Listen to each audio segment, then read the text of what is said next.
Halo, selamat datang di Aksa Movie 21. Semoga kalian dalam keadaan sehat dan selalu dimudahkan urusannya. Kali ini saya akan merangkum part 14 yang merupakan bagian terakhir dari serial Condor Heroes. Agar tidak berlama-lama, berikut ceritanya.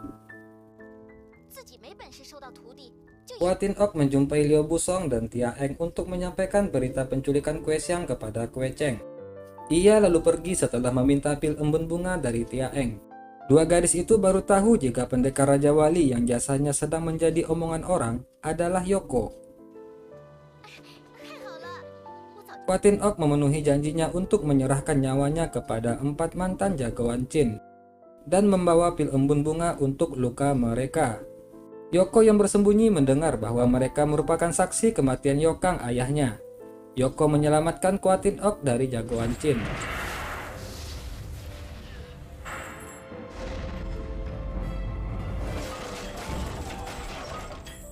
Dari situ Yoko tahu bahwa ayahnya mengakui penjajah Qin sebagai ayahnya, mengkhianati keluarganya karena tak ingin meninggalkan kekuasaan, berkomplot dengan racun barak dan membunuh seluruh saudara Hua Tin-ok. Dia juga ingin menguasai partai pengemis dan hampir mencelakakan Oeyong dan Kue Cheng. Ia mati di kuil itu karena racun atas ulahnya sendiri memukul Oeyong.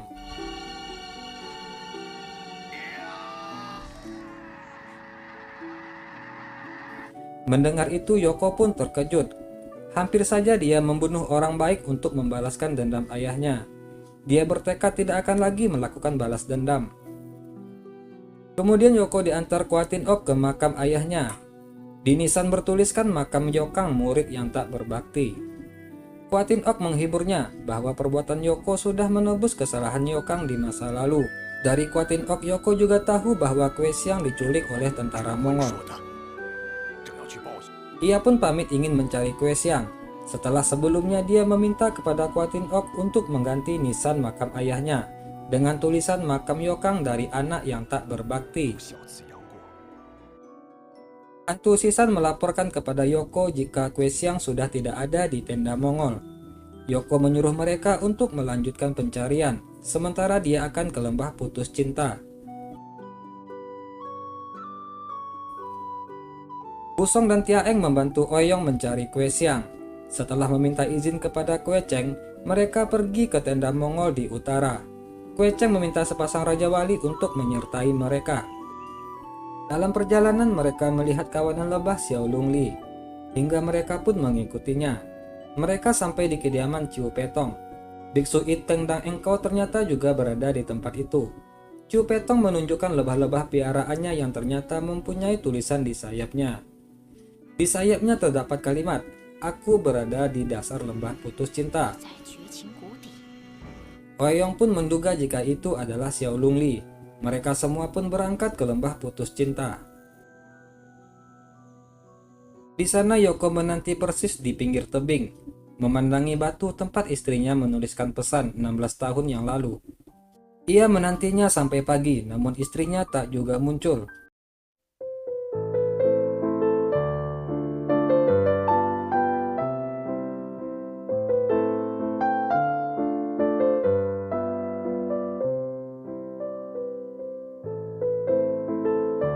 Akhirnya dia pun terjun ke jurang itu, tepat saat Hakim Rodamas dan Kue Xiang tiba di sana. Kue Xiang yang melihatnya pun panik dan ikut terjun. Hakim Rodamas hanya sempat memegangi sepatu Kue Xiang yang terlepas dari kakinya.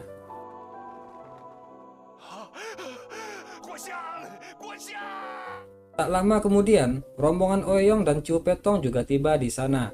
Mereka mengira Hakim Rodamas telah mencelakai Kue Xiang. Hakim Rodamas yang sangat bersedih kehilangan calon muridnya, dia hanya bisa menangis. Dia kemudian memberikan sepatu Kue Xiang kepada Oeyong. Dari jurang, Yoko terjatuh ke sebuah mata air. Ia melihat cahaya seperti gua di bawah air. Namun dia kembali ke permukaan karena melihat Kue Xiang. Kue Xiang memberikan jarum permintaan terakhirnya kepada Yoko, agar dia tidak bunuh diri apapun yang terjadi. Yoko pun terharu dan heran. Jauh-jauh datang dari Xiangyang hanya untuk mencegahnya bunuh diri. Ia pun lalu menyanggupinya. Di tempat lain terjadi pertarungan seru antara Chu Petong dan Hakim Rodamas. Engko pun ikut membantu menyerang. Rodamas yang mulai terdesak pun kabur ke daerah danau.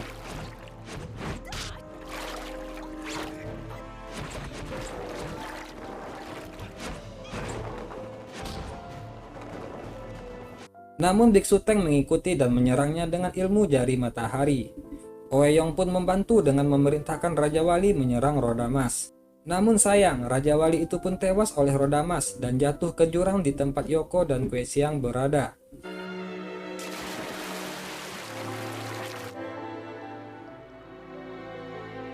Kini Chu Petong dan Biksu Iteng sama-sama melawan Hakim Rodamas. Tiba-tiba Sesat Timur datang menyerang Rodamas dengan sentilan mautnya. Di tengah pertarungan itu, tiba-tiba Raja Wali Betina datang dengan membawa Kue Xiang di pundaknya. Semua amat gembira termasuk Rodamas. Rodamas yang lengah pun terkena totokan para jagoan Song. Kue Xiang berkata jika Yoko berada di dasar jurang dan selamat, Oeyong pun akan meminta Raja Wali untuk menjemput Yoko. Namun siapa sangka, Raja Wali itu pun bunuh diri setelah melihat pasangannya tewas. Di bawah jurang, Yoko melihat lebah dan sarangnya. Ini menimbulkan harapannya. Ia pun menyelami telaga untuk mencari gua bawah air yang tadi dilihatnya. Ia lalu menyusuri gua itu. Yoko melihat tempat tidur yang mirip dengan ranjang giok. Jantungnya pun berdegup kencang. Ketika dia menoleh, terlihat sosok perempuan cantik yang sedang berayun di antara ranting-ranting tanaman. Sosok yang amat dirindukannya selama 16 tahun ini. Itu adalah istrinya, Xiao Lungli.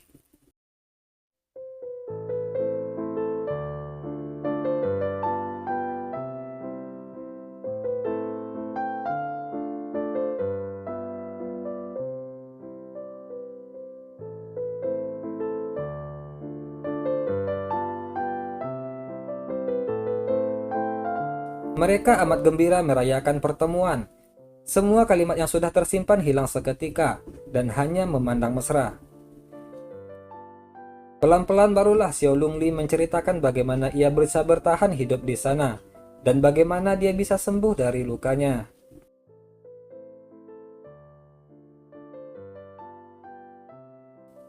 Lung Er mengira setelah 16 tahun Yoko akan melupakannya, tapi ternyata tidak. Dia malah lompat berniat bunuh diri karena tidak bertemu dengan istrinya. Mereka berdua pun sangat terharu dan bahagia. Di atas semua mulai turut untuk mencari Yoko dengan menggunakan tali. Mereka meninggalkan Kue Xiang bersama Rodamas. Mereka menemukan lebah peliharaan Lung Er, tapi mereka tidak dapat menemukan gua bawah air yang ditemukan oleh Yoko.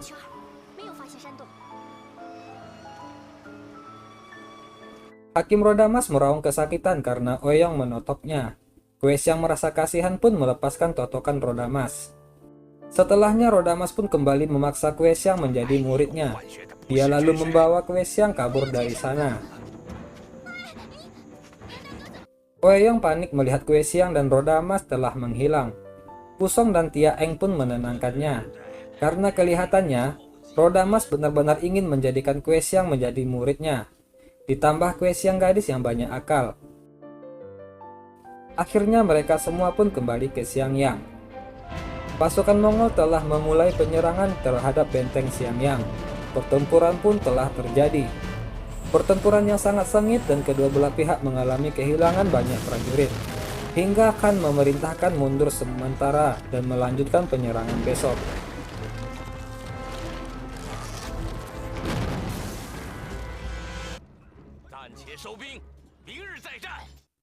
Gencatan senjata sementara dimanfaatkan Oeyong meninjau keadaan prajurit di balik benteng. Oeyong membawa selimut menemui Kue Cheng yang terlelap letih bersama prajurit lainnya. Di dasar jurang, Xiao Lungli bertanya kepada Yoko, apa yang akan mereka lakukan setelah pertemuan ini? Apakah mereka akan hidup menyepi atau berpetualang bersama? Yoko yang telah 16 tahun menunggu pertemuan dengan istrinya, dia pun menjawab ingin hidup menyepi bersama istrinya. Xiao Lungli pun terkejut. Dia takut jika Yoko bosan. Ia memahami sifat Yoko yang senang berpertualang. Namun Yoko menjawab, 16 tahun dia menunggu hanya untuk bertemu dengannya. Hal yang diinginkannya saat ini hanyalah bersama Lung Er selama sisa hidupnya. 1000句，龙儿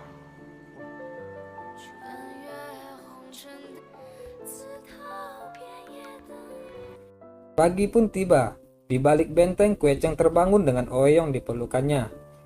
Dia melihat pihak Mongol mengikat putrinya Kue Xiang di atas sebuah menara dengan tumpukan kayu bakar di bawahnya. Ia memerintahkan petugas membuka gerbang dan berkuda sendirian ke arah menara itu. Hakim Rodamas menyuruhnya menyerah atau putrinya akan dibakar hidup-hidup. Namun dengan berani Kue Xiang berteriak jika dia tidak takut. Tembakan meriam mulai membahayakan nyawa para pendekar yang ikut menyusul Kue Cheng keluar benteng. Beberapa pendekar terpaksa mundur masuk ke benteng. Tapi tidak dengan Kue Hu. Ia di atas kuda melawan serbuan tentara Mongol demi menyelamatkan adiknya. Tubuhnya terseret dan muntah darah. Kue Xiang amat sedih melihatnya. Tetesan air mata Kue Xiang rupanya membangkitkan firasat Yoko untuk segera datang menolong.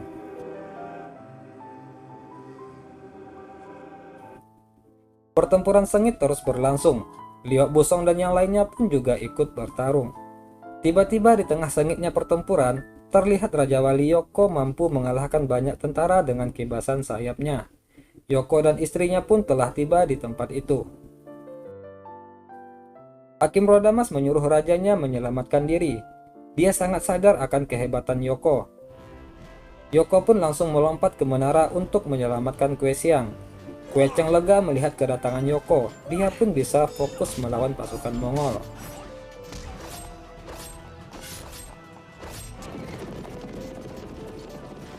Hakim Rodamas menyambut Yoko. Dua jagoan yang tidak bertemu setelah 16 tahun itu pun bertarung. Prajurit Mongol mulai membakar kayu di bawah Kue Xiang. Yoko dan Rodamas pun bertempur sengit di atas panggung yang mulai terbakar.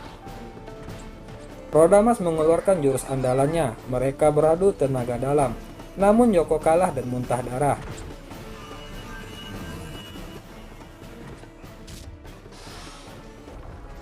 Saat Yoko terluka itu, peluru meriam ditembakkan Rodamas ke arahnya. Xiaolong Li pun melihatnya dengan tatapan putus asa. Yoko menatap mata istrinya yang menangis. Hal itu membangkitkan kekuatan jurus tapak kerinduan miliknya. Dia menepis peluru Hakim Rodamas yang berakibat sangat dahsyat. Tak hanya Rodamas yang terpukul mundur dan terluka, tapi seluruh panggung juga rubuh dan hancur.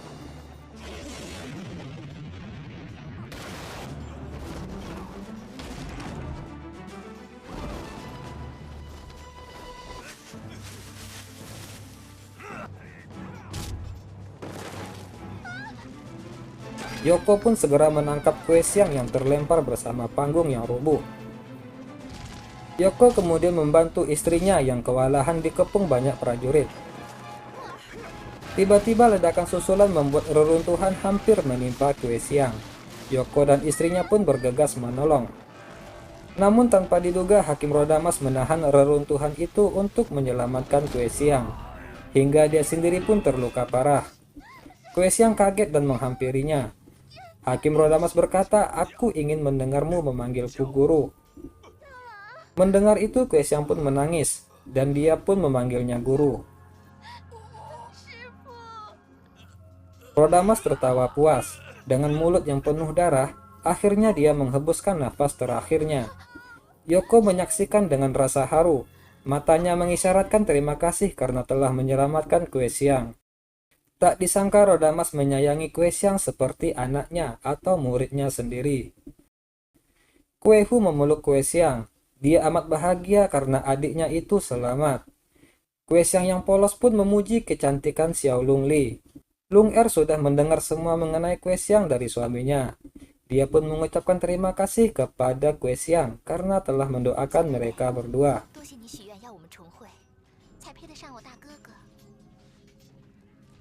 Mereka kemudian melihat Yehluci yang sedang terdesak kelelahan oleh kepungan prajurit Mongol.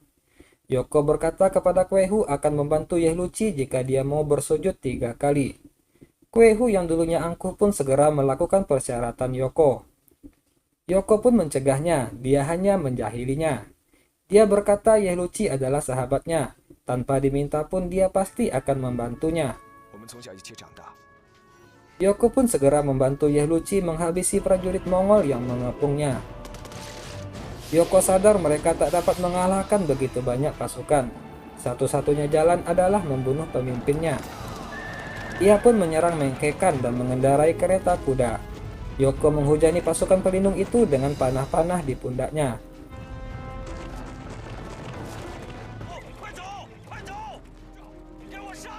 Yoko menumpukan kuda Mengkekan dengan jurus sentilan mautnya. Sang raja yang terdesak memanah Yoko, namun panah itu dibalikkan oleh Yoko hingga menewaskannya.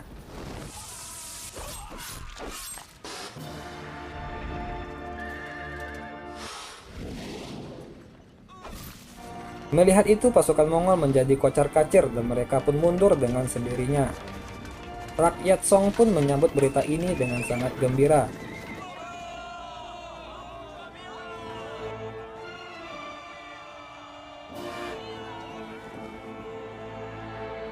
Para pendekar berkuda bersama kembali ke gerbang Xiangyang. Yoko dan Kue Cheng berada paling depan. Rakyat bersorak memuja mereka dan berpesta merayakan kemenangan. 伯伯曾写意， Kue Cheng memuji kehebatan dan jasa Yoko. Dia berkata, kamu memang pantas menjadi pendekar Raja Wali. 足以当得起神雕侠。 Di akhir film diperlihatkan Kue Xiang memandang bulan dan menatap kepergian Yoko dan istrinya. Entah kapan mereka bisa bertemu kembali. Dia mendoakan Yoko dan istrinya hidup bahagia. Oke, demikianlah cerita dari Condor Heroes saya rangkum. Semoga bisa menghibur dan sampai jumpa di video lainnya. Akhir kata saya ucapkan terima kasih dan assalamualaikum warahmatullahi wabarakatuh.